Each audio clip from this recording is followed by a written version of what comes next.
அஸ்ஸலாமு அலைக்கும் வரமத்துல்லாஹி வபரகாத்துஹு. நாம் இன்னைக்கு ஒரு சின்ன கதையை பார்க்கலாம்.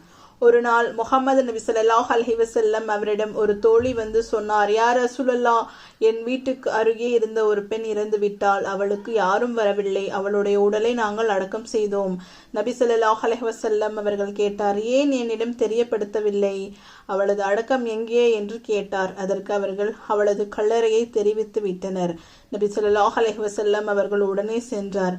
அவர்களும் அவருடன் சென்றனர். அவர் அந்த கல்லறையில் சென்றதும் ஒரு கணம் தியானித்து நின்றார். பிறகு கல்லறையின் அருகில் அமர்ந்து மிக நீண்ட நேரம் துஆ செய்தார். அவர்கள் அனைவரும் அதிசயம் அடைந்தனர். பிறகு நபி ஸல்லல்லாஹு அலைஹி வஸல்லம் அவர்கள் திரும்பும் போது அவர்கள் கேட்டனர், யா ரசூலுல்லாஹ், அந்த பெண்ணின் சிறப்பு என்ன? அதற்கு நபி ஸல்லல்லாஹு அலைஹி வஸல்லம் அவர்கள் கூறினார், அவள் ஒரு சாதாரண பெண்.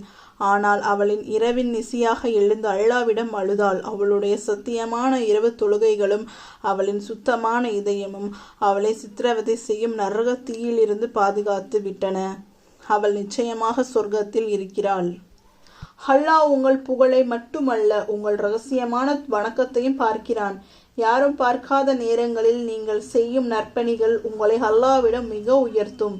புகழும் பெரிய வேலைகளும் அல்ல, நேர்மையான இரவு தொழுகை, துஆ மற்றும் தௌஹீத் மட்டுமே போதும். அஸ்ஸலாமு அலைக்கும் வரமத்துல்லாஹி வபரகாத்துஹு.